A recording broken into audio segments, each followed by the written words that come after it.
Welcome back to the Leftover Bolts YouTube channel. I got my buddy Landon and Dad here, and we are hot dogging it with the flatbed trailer out to a little property beyond Hills, Iowa, where I think I've got an interesting project, a little step up in quality from the stuff you normally see on my channel. So we're gonna head there, and I'll show you what I'm talking about.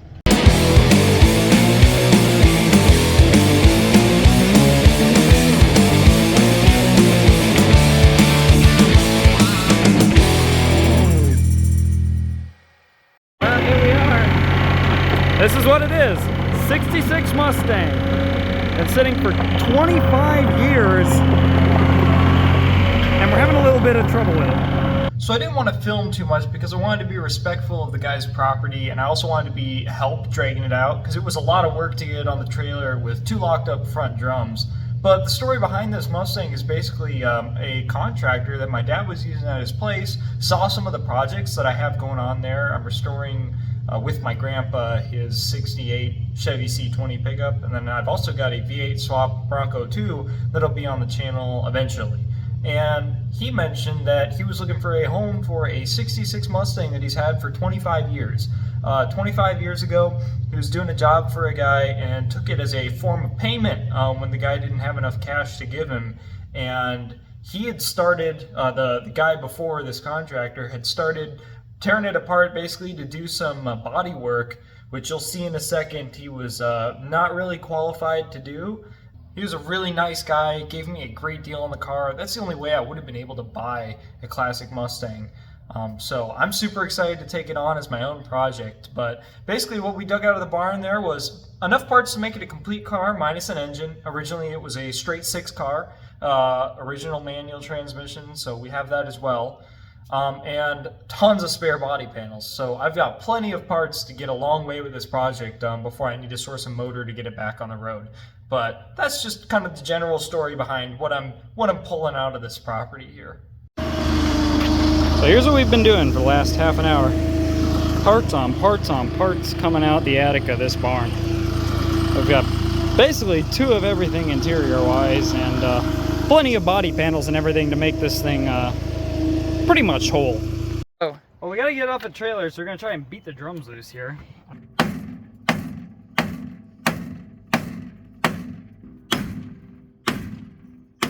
Shaking the whole car.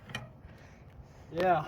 That's the most this car has moved in 25 years.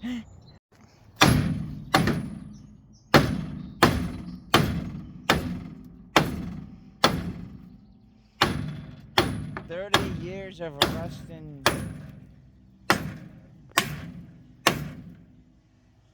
They've become one with the car.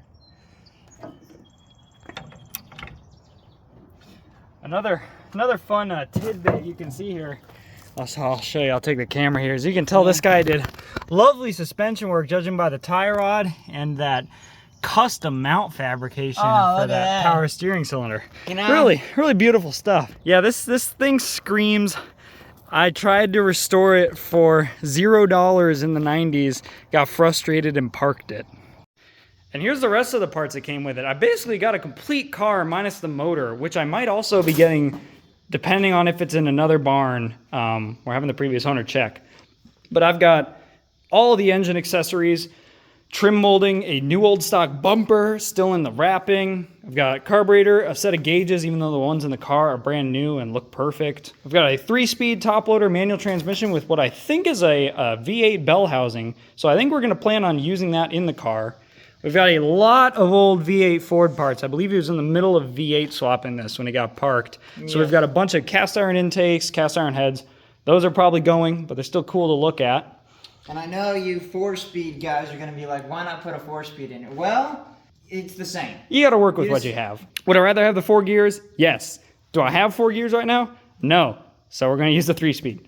Yes. We got a full dual exhaust. The mufflers are rusted out, but the pipes are in good shape, so we'll be reusing these, probably with bigger mufflers, because I want it to be kind of mild-mannered, quiet, nice cruiser. Truck bed is still full of parts. We've got 5-lug axles, spindles. We've actually got front disc brakes, which is huge. I think I'll be using those. Cool old valve covers, flex plate. I'm telling you, we basically got a complete car here. Yep. And then, of course, Tuesday, we'll be taking a trip to Wisconsin for the 5-lug setup. Yeah, as long as it doesn't fall out on me. I've got a guy with complete suspension to swap from the straight 6 4-lugs to the V8 5-lug suspension that he's given to me for basically nothing.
Look at that.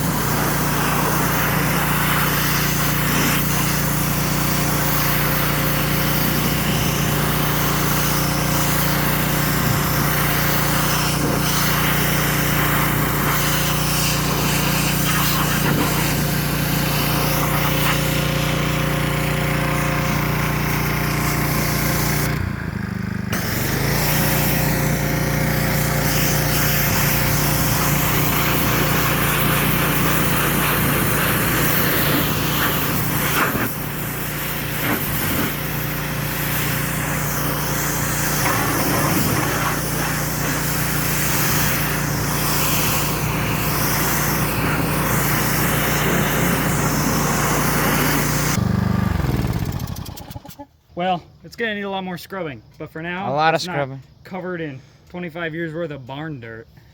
Yep. And we still got to do the inside, which is filled with 25 years of mouse turds. Yep. Well, before the sun sets, we'll give you just a walk around of this car. So we've got the fenders here. They're pretty nice. The one side does need to be patched towards the bottom, but that's okay because they sell everything under the sun for these cars. Original doors, trim molding that I foolishly tried to pressure wash there in the dirt. But here's the car.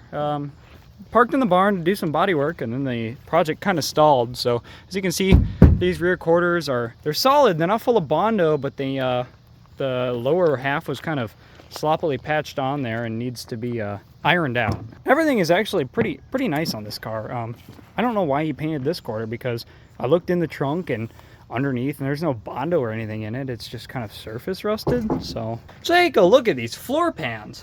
Really, the only problem area is on the passenger side near the footwell, where he had already patched it with some tin and Bondo, if you can believe it. But everything cleaned up pretty nice. The paint is in okay shape aside from the entire back half of the car. But I think what we're going to try and do is slap it together, get it running, do some body work, and then actually paint the entire car the single teal green. I really like it a lot. It's a beautiful color. It definitely is. And I've been wanting to own, for forever. I actually had my Camaro for sale for a while, trying to trade for one of these. And for the life of me, even though mine's LS swapped, runs great, it's got a manual, nobody could give me anything for it. But for $1,500 here, we've got a roller with basically as little rust as you could ask for in a project car Mustang, and everything that we need to put it back together, sans an engine. Well, we didn't get the wheels free, so what we ended up doing is dragging the trailer all the way over here, lifting it up with the jack, and just literally picking it up and heaving it off the trailer. And the front wheels broke off at the last second. It still basically doesn't roll, but it's in the garage now. We just have to get it shuffled into the corner there. Yep. But here's my repository of parts. This is basically the rest of the Mustang piled up against the wall there. So, Yep. All right, let me show you front to back on the underneath here and what we've got to fix. So on the rear here, here's really the bad rust. It's these two rear quarters here. They're missing the inner side, and there's been some terrible body work to attempt to line stuff back up. But we'll probably just get new quarter sections. Frame rails are solid. Pretty much front to back. So no spots there we have to fix, which is good.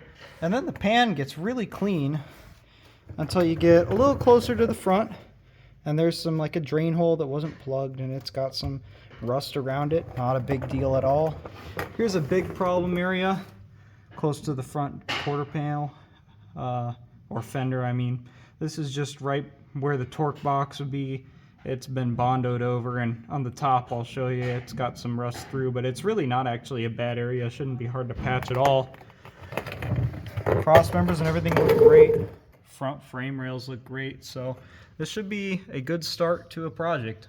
Floor pans are solid on the driver's side for the most part, just little bits here and there which will be very easy to patch. On the passenger side, here's that problem area I was showing you about. Not very big area, but just slap Bondo on it instead of repairing it properly, so we'll get some metal parts and we'll do it right. Here's the big score. I've got 5 lug, 8-inch rear axle, and front spindles from a V8 car. So our plan is to put a 302 from a 90s Ford truck into this car, and in order to do that, we're going to have to get rid of these really skinny spindles that came on the V6 cars because they're known to break when you put bigger motors in them. So that upgrade I got for next to nothing, deal of a lifetime. It's going to need a pinion seal, but they're pretty much ready to drop into the car as is. Well, before we do anything, we're going to rip all the suspension out of the underside and start cleaning up metal. So one neat thing about this is it's actually got gas shocks, which is funny for a bone stock 6-cylinder 4-wheel drum Mustang. This was going nowhere quick. They probably did this like maybe back in the 80s or 90s. Yeah, it's going for that raked stance that all the muscle cars had back in those days. Well, that bolt played real nice. The problem is this bolt is rusted into the collar of the bushing of the leaf spring. So it's fused. Yep, it will not come out. Impact, breaker bar, it spins, but it's spinning with the rubber, so it's really tough. And there is no spot to hammer at it. Well, what I ended up doing here is just taking this 4x4, shoving it up in the pocket there between the rocker and leaf spring perch and getting a pry bar in there. And that got it out. So saved both bolts. Just got to get the rear shackles out. Oh, shackle 1. Right out of there. I tell you what, this car's pretty rusty, but I've worked on modern cars with less rust that have more stuck bolts. So I don't know if they just made things out of better iron back in the day. Oh, and of course that nut just crumbles. Alright, well, forget my incredibly high praise just a couple seconds ago. It looks like we'll be taking the angle grinder to the top of that shackle there.